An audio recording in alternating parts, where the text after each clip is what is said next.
Welcome to another video, a quick video. Well, I say quick, depends how much I bang on. Thought of bringing this maple, just do a quick once over. It's not quite, the leaves are still holding. There's a few that are obviously coming off, but it's still looking quite fresh in here. So I think it's going to be another week, I reckon. Unless we get some really cold temperatures, but the way it's looking in the southwest, it's looking like it's going to stay mild for a bit longer, so the leaves will hold on for a bit.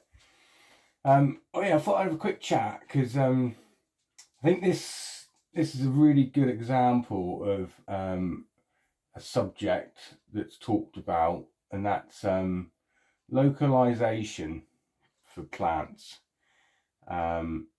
Each bonsai garden around the country, around Europe, around the world, we all have different weather conditions. And I've heard on a few videos that people have struggled with maples this year because of the hot weather. Peter Chan mentioned it. He struggled with a few of his, and he said that he was surprised to see how many maples there were in shows because of the weather they've had. Well, even though he's kind of South England, up at Herons, they've had completely different weather to what we've had down in the southwest. We've had a lot of rain, and a good friend of mine and a work colleague, his brother lives in Eastbourne, and it was an ongoing joke. Every time we'd speak to him, or Steve would speak to him, it was always sunny. The sun was out, yet down here it's been raining. So it just shows, even though both of us were in the south of England, we had completely different climates, different weathers. And so I kept banging on about the rain. I wasn't joking.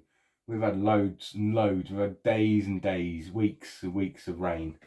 And obviously the maple's done really well. I mean, the proof is the big garden tree that I've got. It's only just started to turn. It's been absolutely stunning this year. It's done really well. So yeah, I will be working on this, but I'm going to have to hang on. Say these leaves are holding, especially up here. It needs a massive prune. I haven't pruned it this year. I let it go because it needed repotting, and I didn't do it in time. I was too busy at the beginning of the year in spring, and I missed the repot on it. And I thought, well, I might as well just maximise the energy in the tree, not be fussed on what it looks like, just let it go. And it's done really well, and it's certainly helped the trunk. The trunk, I actually measure it every year with a what they call them, like a micrometer, is it? And it has grown. It's grown about 4 to 5 mil in thickness on this part. Not on this part. You can see where it is. I don't know if you can see in there. That's where the original graft was. So yeah, it's done really well. So I'm going to give it a severe prune, probably in a week or so. So I'll do a video on that. Interesting as well, because again, I watched a video, and it was at Herons, and Peter was interviewing and admiring this chap's trees that he had done, and they did look amazing, I have to say.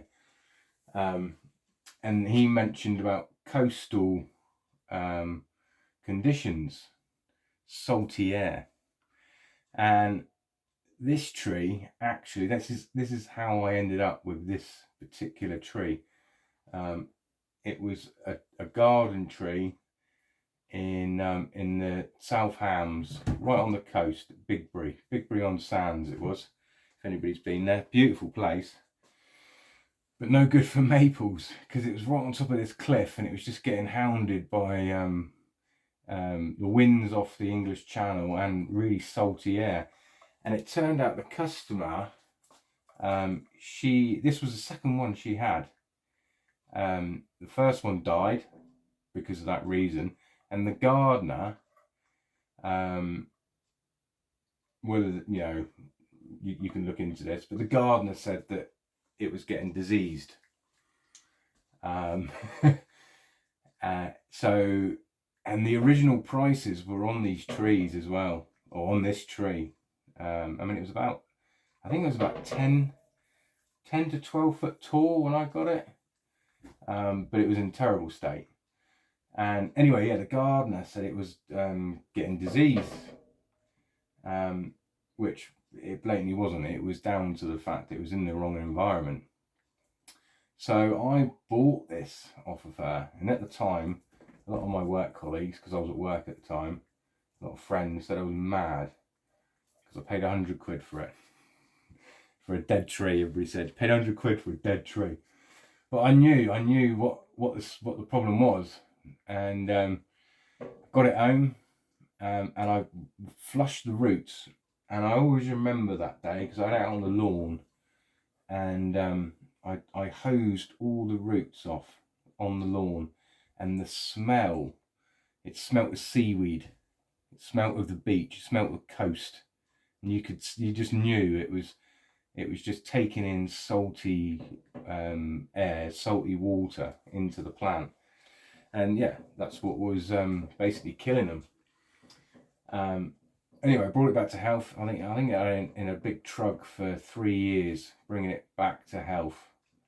Obviously after some severe pruning. I've got a photo of the actual start of when I did the big chops to get it this size, because it was about 10, must have been 10 foot. I remember coming back on a flatbed transit with this on the back, and it was it was like a Dodgem car. His stick was like right up in the air. It had no leaves on it by the time I got home. So yeah, it was a big old tree, and I'm sure I've got a photo. I'll dig it out, and if I find it, I'll attach it. You can have a look, and you can see. And I think it was back in 2000. It was either 2017 or 2018. I was trying to think a minute ago when I actually made it into the structure that it was going to become a bonsai in. So yeah, I thought I'd just mention that. So yeah, it just shows people have struggled with maples this year. I've been fortunate, but then we've had a lot of rain. Great for maples, rubbish for things like white pines, and black pines don't like too much water. It's just been a bit of a struggle trying to keep things drier. We're always on about watering plants, but this year it's always the main concern's been keeping them a little bit drier to protect the roots from rotting. So yeah, I thought I'd do a short video. So I will work on this, but it's not quite ready. These leaves are still holding. Well, not that one, but particularly up here, I've noticed, and back here on these strong parts. But yeah, give it a week and I'll do a video, and then I'll do it outside because this is a big old tree, hence why the camera is right up in the air, to get a full picture of it. So yeah, look forward to that, people. It'd be good. And yeah, right, thought I'd mention that. You look after yourselves. See you again.